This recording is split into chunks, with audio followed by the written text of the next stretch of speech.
Hi guys, how are you doing today? Welcome to the Charles Leslie Jr. Show, where I talk about solutions and I encourage you to participate, because in this day and age we talk more about the problems, so I want us to focus on solutions. I promised you guys that I would talk about the ICJ referendum, but to be honest, I want to focus on reality, and the reality is this. In my opinion, the ICJ referendum is over and it was a decoy. In no time, the ICJ referendum will be a distant memory. The people who are going to get rich from taking this thing to court are going to get rich. The country will be in probably $100 million more debt from all the legal fees. So, what should we focus on, you are going to ask? Here is what I believe we should focus on, because this remains the reality of Belize today. Over the past 38 years, the social and economic policies in Belize have failed. Currently, we have an external debt to GDP ratio of virtually 100%. That means to every dollar we are making, that money has to go into paying external debts. Because of this is a huge significant contributing factor. Belize is still a very poor country, with at least 50% of the Belizean people living in abject poverty. We have a very serious crime situation that is not going away, because in my opinion we are not actually addressing the root cause of crime. We also have an education system that is failing, that is not living up to its potential. Our health system is also failing. Did you know that Belize does not have a national health insurance program? Thousands of people every single year die from health related issues, because we also have a food epidemic where the vast consumption of food we are eating are processed imported food. And because of this, when you compare to behavioral crimes such as murder, we have about 150 murders every year, compared to over 2,000 people dying from health related issues every year. Silently, people are dying, Belizeans are dying every year, and nothing is being done about this health epidemic. Corruption is at an all-time high. Many of the issues that we are facing today in corruption stems all the way back to before independence. We have corruption in our lands department that is dysfunctional. We have corruption in our immigration department that is dysfunctional.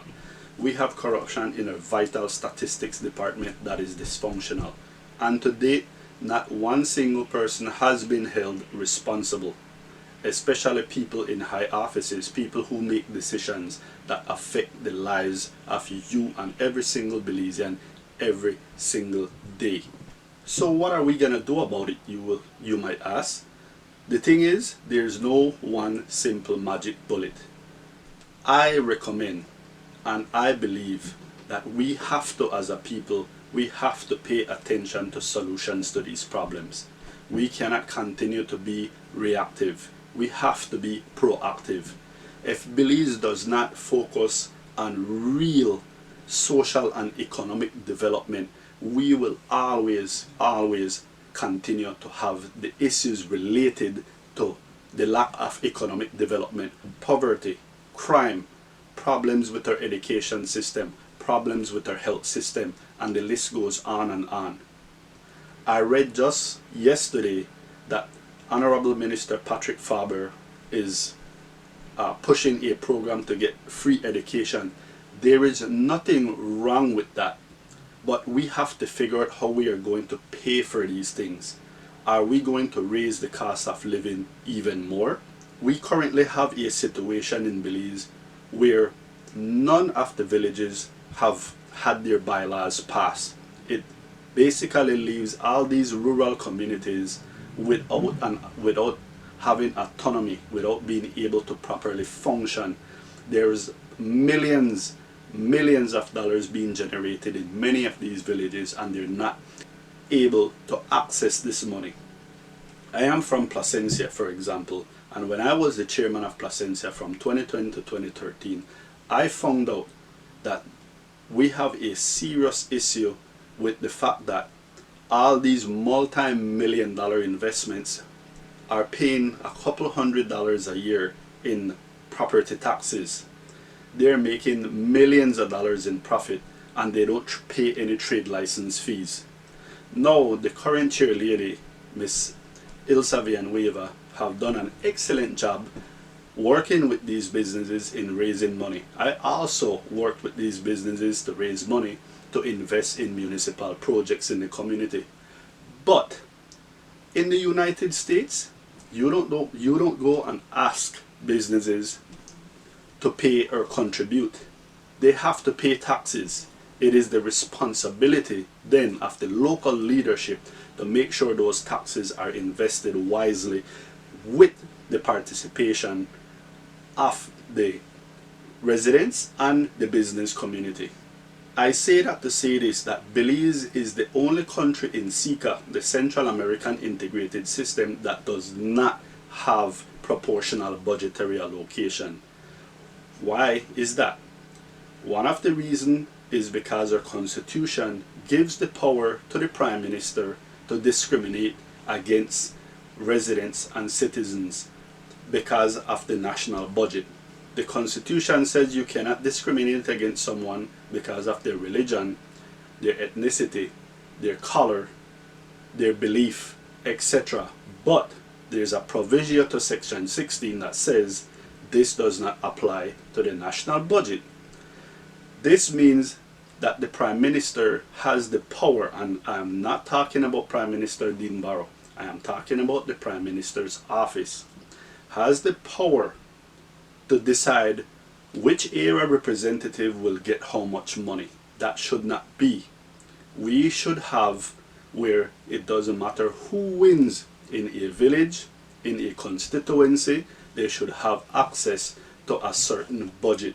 It is up to that person then to make sure that they invest it wisely, and that way the electorate will keep electing that person. Of course, I believe there should be time limits for term limits for these elected officials. The reason I bring this up is because we can talk about the solutions all day. There are plenty of solutions that are already available right in Belize, but we do not speak about them in any length. And that means the people get focused on the problems we're having and not the solutions. So that is just a tip of the iceberg. I want to show you that we can focus on talking about solutions all day, the same way that we focus on talking about the problems affecting Belize. I am gonna take the time to talk about and encourage you to participate in talking about solutions to the problems affecting Belize. This is gonna be a lengthy process. I am in it for the long haul. I'm a born Belizean. My daughter is going to grow up in a country, and I, as a Belizean, as a father, want to make sure that she grows up in a country that is economically viable, that she has upwards mobility, and she does not have to depend on politics or a politician to get ahead in life. She should be depending on her skills, and her skills derive from being improved from her education. And also, it is important that she lives in a country where her health is prioritized over everything else, because as Fidel Castro found out, that a healthy people is a more progressive, productive people. In Belize, that is not necessarily true. There's a lot of health issues in Belize that we're not talking about, that we're definitely not addressing. So these are the things I'm going to talk about in the days and weeks ahead. I'm going to try to produce a video at least once a week. I'm going to be posting to my page about many different topics, because as the tagline for my show is "Let's Talk Solutions," and I consider myself a structuralist. In other words, I believe that everything is interconnected and everything affects everything else. So with that said, guys, if you haven't yet liked my page, please do so and click follow, so that when I post new information, you get notified. If you're watching this on YouTube, please subscribe below, and I will also be posting videos between my YouTube account and my Facebook account. If you want to follow my personal life, I'm into photography. I do digital marketing for clients in the United States, in Belize. And if you're interested in learning more about my business and what I do and how I can help you in digital marketing, you can go to leslietech.com and you can learn more about my services. I also do marketing consulting, so if you don't need a full package, you can talk to me and we can sit down and discuss how I can help you develop your marketing strategy. So once again, guys, thank you very much for tuning in. I'm almost at 2,000 followers on Facebook. Please encourage your friends, encourage family to join my page. I want to keep it positive. I want to keep it friendly. I want to keep it informative. And most of all, let's talk solutions. My name is Charles Leslie Jr.